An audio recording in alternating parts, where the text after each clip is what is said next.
Hey guys, I'm Janet on occasion, and today we're playing another Total War Warhammer II Battle Replay. So this one is a community cast. It was sent in by BlackHeart. He actually sent two in, and we will be showing both of them today. Well, one and a half, I suppose. You'll see. Anyway, so here we go.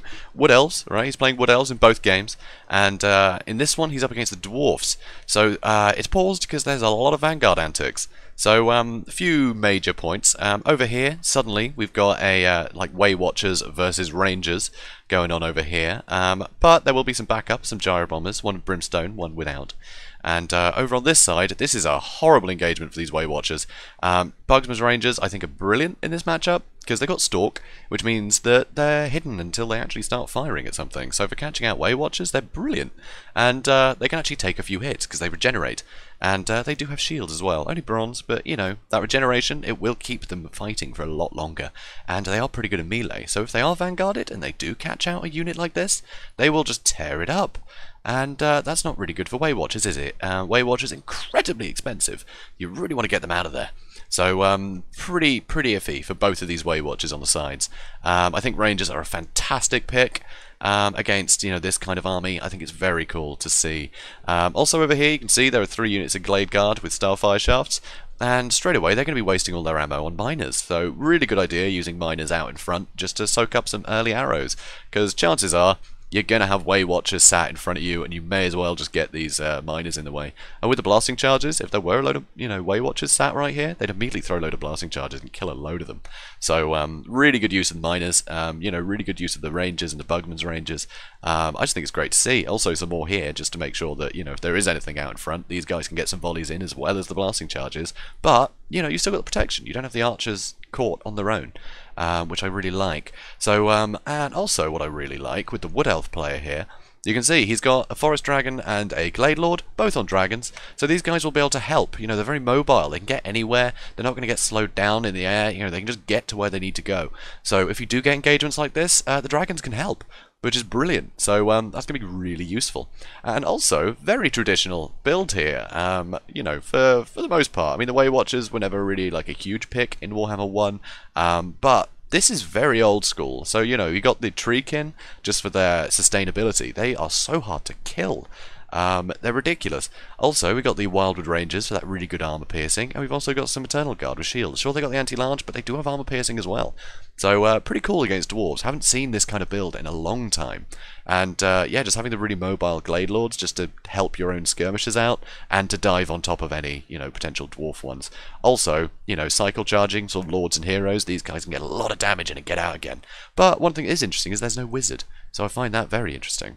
And in the back line, see a load of Dwarf Warriors. So he's gone for numbers, you know, the Dwarves, just to make sure he can just waste as much ammo as possible. He's also got 2 Runesmiths, which is always pretty formidable.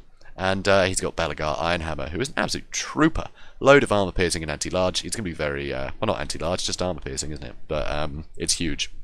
He can buff his weapon strength very high. He's got crazy high melee attack and defense. He's very sturdy lord, very good fighter, very good duelist.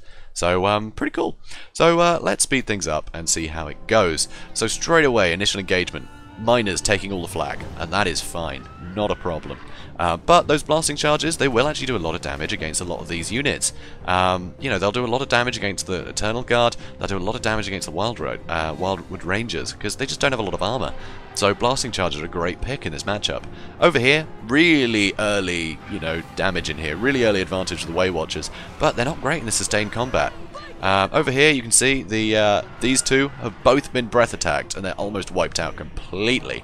However, I would have sent the dragon over here just to help kill these rangers nice and quick, and then you could pull the Way Watchers out and around so they're not stuck, you know, being fired at by these you know, these gyrocopters. Because honestly, the rangers are getting so much damage in, and you really don't want that to happen. So you want to rout those guys as quickly as possible. Because frankly, these rangers, they're shooting at cheaper units.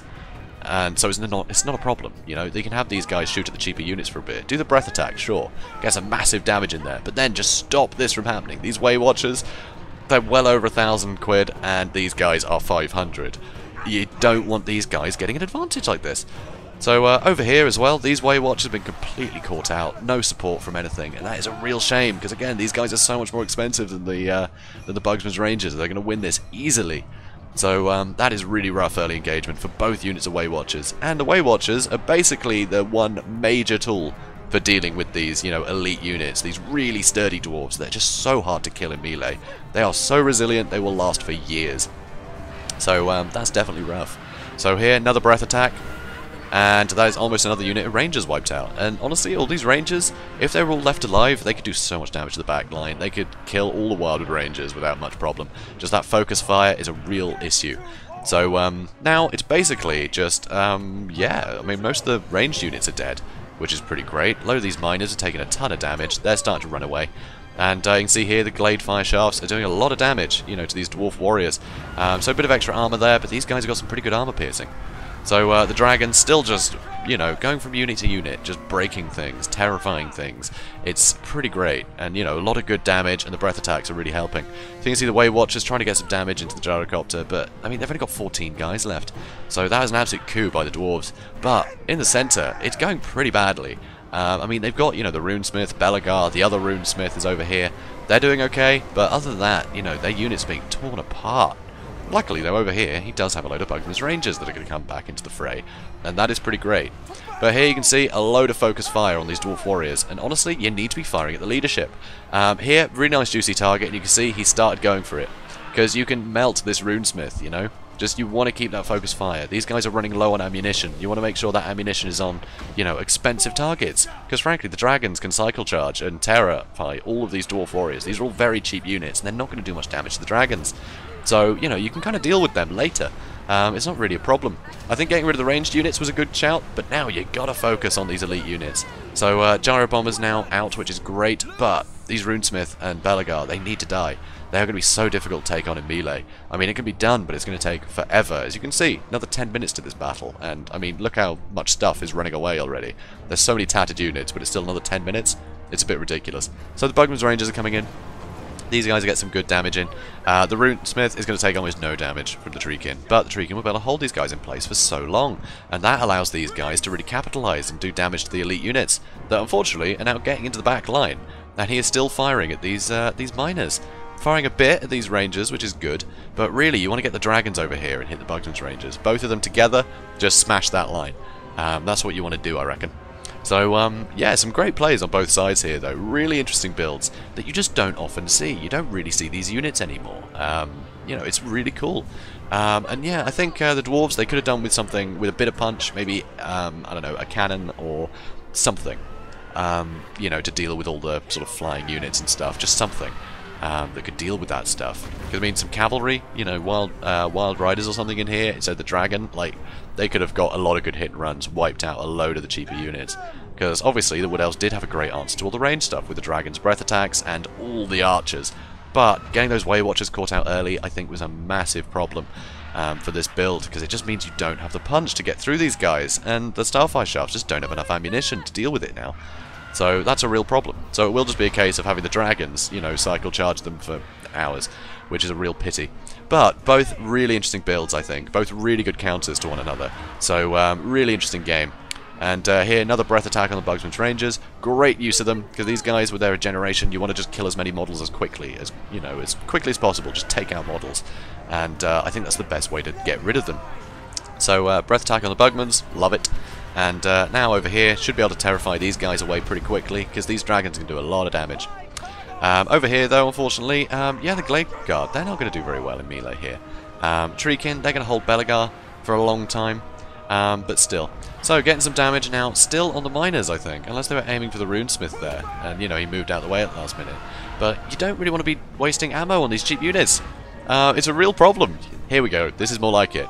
So now, getting some damage onto these Runesmith, that is great. You want to do that. These are the units you want to kill. The miners and stuff, they're no match for the dragon, you know? So you just want to get rid of the elite units. And that is the one problem with this this tactic, unfortunately. But, yeah, I think we're actually going to leave it here for this replay. Because basically what happens is, it takes a long time, but eventually, you know, the Runesmiths and Belagar are killed by, you know, the dragons and everything. It takes a long time.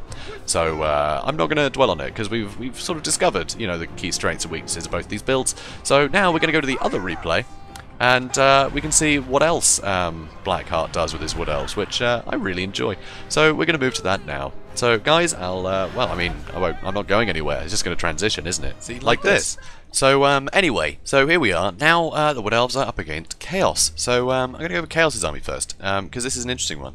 So, basically, what he's done, he's gone for a lot of mobile troops that are very good at hacking through things. So, you'll see the Forsaken will just tear through, you know, like War Dance, Eternal Guard. They'll be really good at dealing with that stuff. Because, you know, they've got enough armor that it's quite difficult for sort of dedicated anti-infantry just to hack through them. You know, that armor will shrug off a lot of the damage, and with weapon strength of 63 and melee attack of 40, these guys will do so much damage. So it's basically just who gets to the other person first in this kind of engagement. But he's also got armored trolls, which are really going to help. These guys will be very devastating. He's got a hell cannon, which I think is a bold pick. It can be useful if it's, you know, I don't know, it's a tough one, I think. I just don't think it's worth it. I think it's too vulnerable, unfortunately. Kolek just hits like a truck.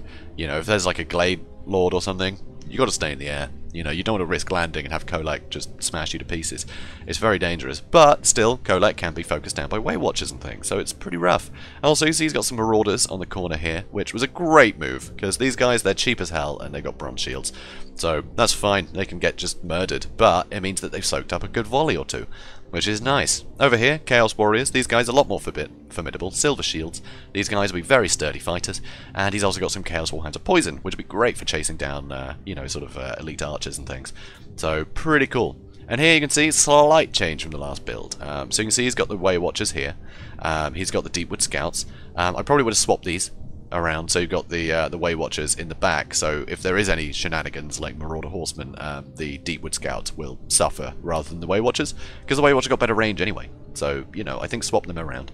Also, Forest Dragon, as he had last time, he's got the Treekin, he's got some Azrai Spears, which I think is a great pick, a couple of Azrai Spears, because chances are Chaos are going to bring a lot of scary monsters. So they'll be very good at dealing with that.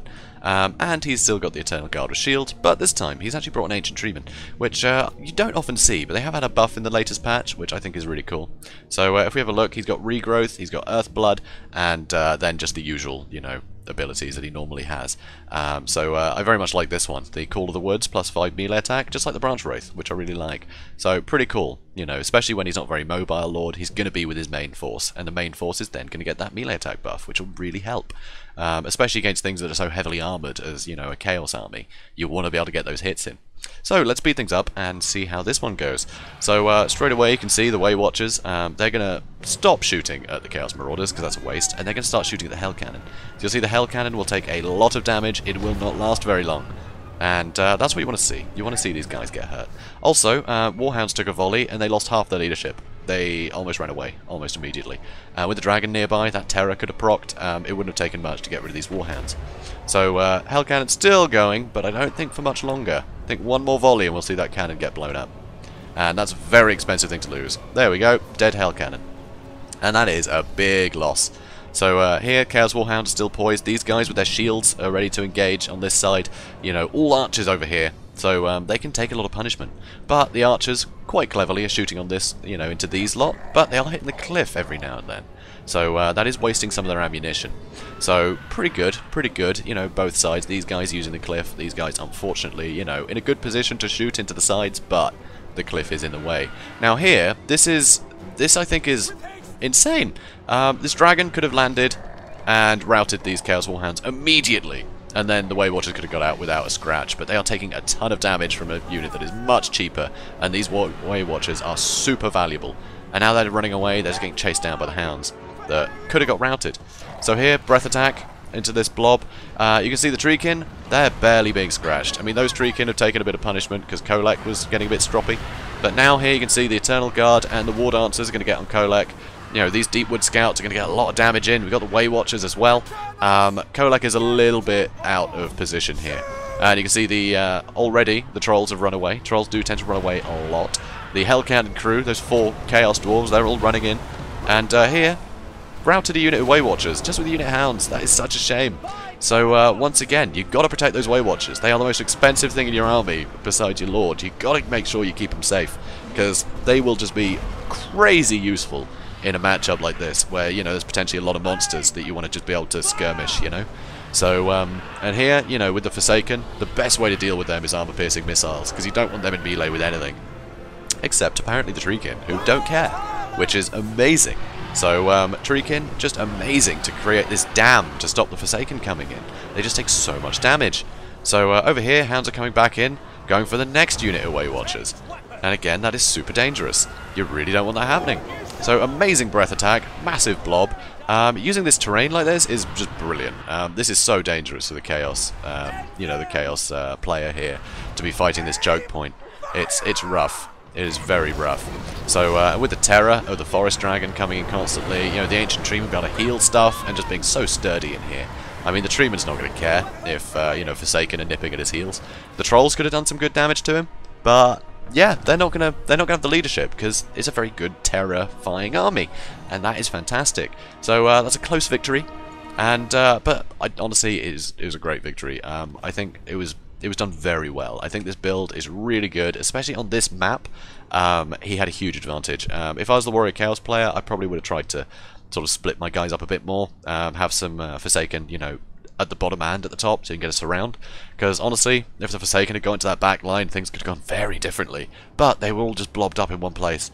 So you've got to be wary of the terrain. But Forsaken, I think, are great against Wood Elves because they are very quick. They're one of the few units that can really catch up with most of the Wood Elf infantry.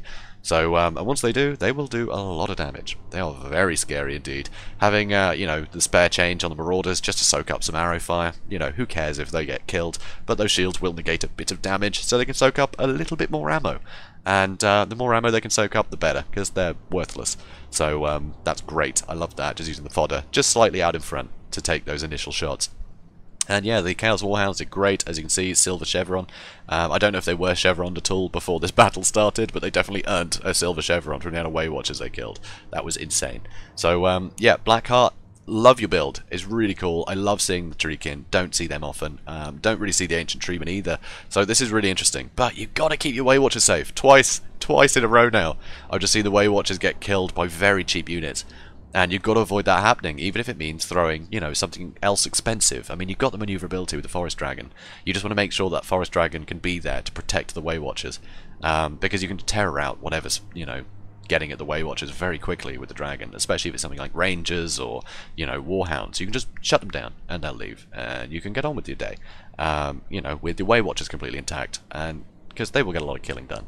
An awful lot of killing done, you know, if you keep them alive. So that's my one major note with these replays. Just, you got to keep your Weight Watchers safe if you're going to bring them. They're just too expensive. They are just too expensive to, you know, have eaten by hounds. So it's rough. But yeah, I love the use of terrain here. You know, using the Treekin just to completely block that pass was really cool. And it's amazing to see how resilient those Treekin are against, you know, this massive, terrifying blob of Forsaken. They hardly made a dent. And I think that's really interesting to see. So, yeah, I absolutely love it. So, guys, if you enjoyed this battle, and, well, the battles, I guess, if you enjoyed this video, please do comment, like, and subscribe, and I will see you in the next one. Have a good day, guys.